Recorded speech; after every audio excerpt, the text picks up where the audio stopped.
सभी को मेरा नमस्कार, प्रणाम। आज हम साइकोलॉजिकल एक टर्म है लर्निंग, जिसके बारे में थोड़ा सा अपन समझने का प्रयास करते हैं। लर्निंग को जनरली अपन अपनी मदर टंग में, अपनी मातृभाषा में सीखना कहते हैं। इस शब्द से आप अच्छी तरह से परिचित भी हैं। हर व्यक्ति जानता है कि भी सीखना क्या होता है अपने अपने हिसाब से। मैं प्रमुख रूप से यही कहना चाह रहा हूँ कि बालक जब जन्म लेता है तब परिवार में वह नेचुरली कुछ न कुछ सीखता ही रहता है। उठना, बैठना, खड़े होना वगैरह, दूध पीना हो, रोना, ये सारी चीज़ें उसके जीवन काल में चलती रहती है और धीरे धीरे वो बड़ा होता रहता है। कुछ बातें वो अनुभव से सीखता है। जैसे कोई गर्म वस्तु है, उस पर हाथ पड़ गया उसका, तो वो जल जाएगा, रोएगा। लेकिन दूसरी बार जब वो उस गर्म वस्तु को देखेगा तो वो उसको नहीं छुएगा, क्योंकि उसको थोड़ा सा एक्सपीरियंस उसका हो गया। तो घर पर जन्म लेने के बाद में जब बालक सीखता है, जनरली उसको अपन नेचुरली सीखना कह सकते हैं। वो अपने आप से सीख रहा है, घुटनों के बल चल रहा है, खड़ा हो रहा है, निप्पल से दूध पी रहा है। बहुत सारी बातें नेचुरलिटी में वो सीखता ही रहता है। इसके बाद जब वो स्कूल एजुकेशन में प्रवेश करता है तो वहाँ पर भी सीखना होता है, घर पर भी सीखना होगा। लेकिन दोनों के सीखने में अपन अंतर समझ रहे हैं। वहाँ पर जो सिखाया जा रहा है वो बाय प्रैक्टिस सिखाया जा रहा है, अभ्यास के द्वारा सिखाया जा रहा है। रूल्स का यूज़ करते हुए उसको सिखाया जा रहा है, प्रशिक्षण के माध्यम से उसको सिखाया जा रहा है। तो इस तरह से वो स्पेसिफिक वे से उसको सिखाया जाता है। कंसेप्चुअल जो थियोरेटिकल कंसेप्ट होता है,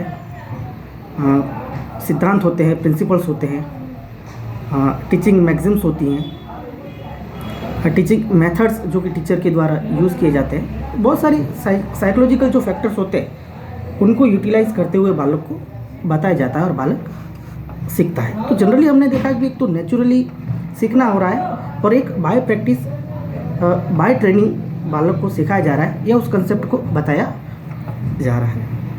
इसके बाद जनरली 2-3 बिंदु है जिसके बारे में थोड़ी सी और अपन बात कर लेते हैं। इसके कुछ लॉज बनाए गए हों, जिसको नियम कह सकते हैं, लॉ ऑफ लर्निंग। पहला लॉ अपन जनरली देख सकते हैं, लॉ ऑफ इफेक्ट, प्रभाव का नियम जिसको अपन कह सकते हैं।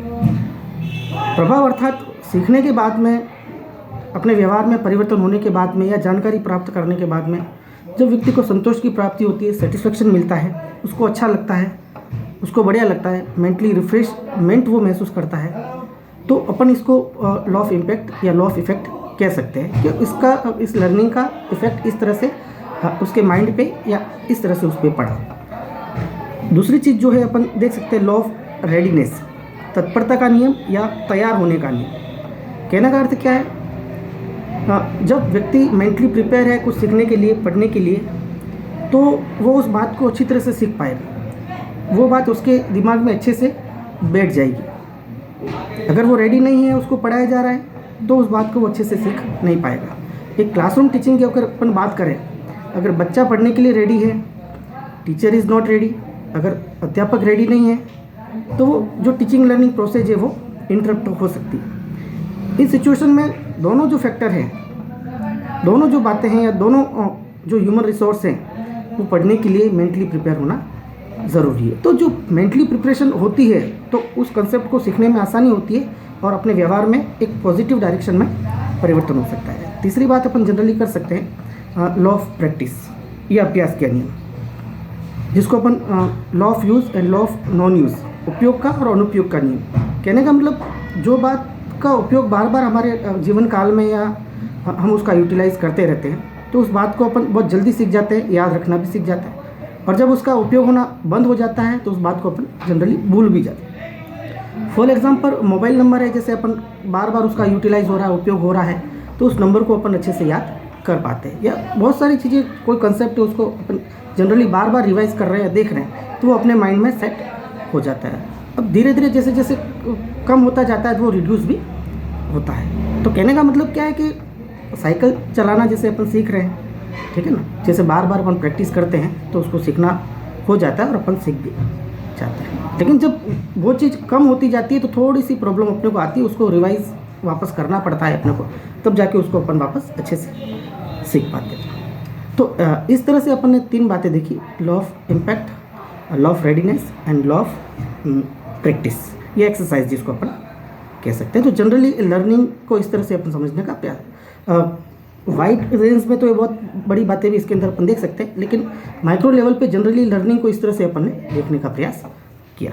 धन्यवाद।